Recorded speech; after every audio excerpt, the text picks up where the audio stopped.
Hola, ¿qué tal? Bienvenidos a un nuevo video. Vamos a empezar a trabajar con un ejercicio del libro de Mecánica Vectorial para Ingenieros Estática Beer Johnston, el 3.94, que básicamente nos dice que tenemos que mantener una puerta cerrada mediante el uso de una tabla de madera colocada entre el piso y la perilla del cerrojo de la puerta, que sería este punto de aquí. La fuerza que la tabla ejerce en el punto B es de 175 newtons y está dirigida a lo largo de la línea AB, es decir, esta línea de aquí. Nos pide reemplazar esta fuerza por un sistema equivalente fuerza par en el punto C. Básicamente lo que nos está pidiendo es que reemplacemos esa fuerza de la tabla AB aplicada sobre la perilla y la coloquemos en el punto C. Sin embargo, no es tan sencillo como simplemente desplazar la fuerza a ese punto, sino lo que debe hacerse es considerar que el efecto de momento que genere esa fuerza con respecto al punto C debe también calcularse y colocarse en el punto donde vamos a desplazar nuestra fuerza. De manera que lo que se hace es básicamente determinar las componentes vectoriales de la fuerza y calcular el momento con respecto al punto C.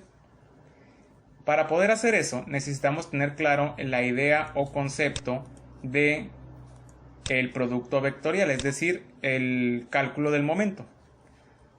De manera que si yo voy a calcular momentos con respecto al punto C, que es el punto a donde queremos trasladar esta fuerza, voy a generar un vector desde el punto C hasta el punto B, este vector distancia, que se representa con la letra R. Y como subíndice se coloca primeramente el punto a donde vamos a calcular la distancia y posteriormente el punto de donde estamos midiendo. Es decir, esto indica que vamos a medir desde el punto C hasta el punto B, en ese sentido.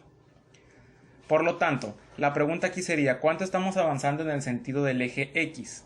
Estaríamos avanzando, si este es el eje X, de manera positiva, es decir, de izquierda a derecha, estamos avanzando 750 milímetros menos 67 milímetros, es decir, 750 milímetros es el ancho de toda la puerta, pero la perilla está separada del marco a 67 milímetros, por lo tanto desde C a B tendríamos 0.683 metros, y porque es el vector X, el eje X.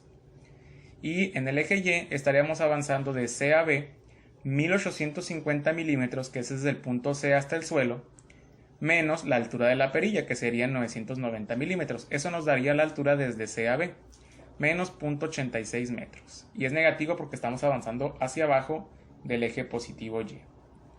Ahora lo que haremos será encontrar los componentes vectoriales de la fuerza.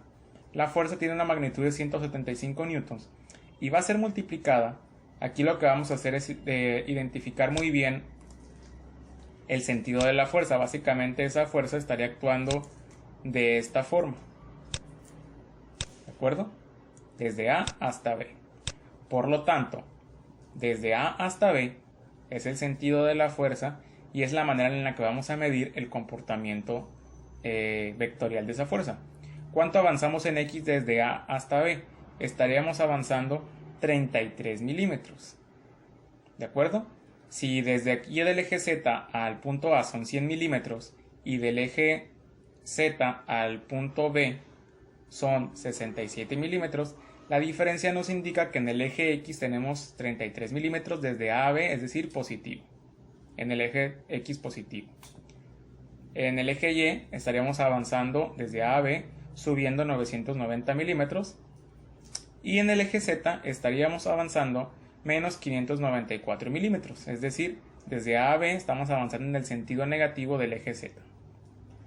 Entre la longitud total de esta tabla o de la fuerza, que sería básicamente la raíz de 33 al cuadrado más 990 al cuadrado más 594 al cuadrado, lo que nos genera 1155. Vamos a encontrar ahora los componentes vectoriales de esa fuerza. 175 por 33 entre 1155 nos genera 5 newtons en el vector Y. Lo mismo para multiplicarlo por el componente en J, 175 por 990 entre esto nos quedaría más 150 newtons en J. Y finalmente tendríamos 175 por menos 594 entre esto, menos 90 newtons en K. Estas son las componentes vectoriales de la fuerza. Finalmente, para calcular el momento con respecto al punto C, recordemos que la fórmula es distancia por fuerza, producto vectorial. Entonces vamos a colocar primero el vector distancia, que sería este vector R, notando que aquí en K tenemos un 0 porque no tiene componente en K. Y en el segundo renglón vamos a colocar las componentes vectoriales de la fuerza, 5, 150 y menos 90. Aplicamos producto vectorial, que básicamente lo que haremos es tapar la primera columna y poner menos 0.86 por menos 90 menos 150 por 0, lo que nos genera este valor de aquí, newtons por metro. Después lo que haremos será trabajar con el vector J, que sería menos y luego multiplicado por 0.683 por menos 90 menos 5 por 0, lo que nos genera 61.5 newtons por metro. Y finalmente en el vector K tendremos este valor por 150 menos 5 por menos 0.86, que me genera este dato.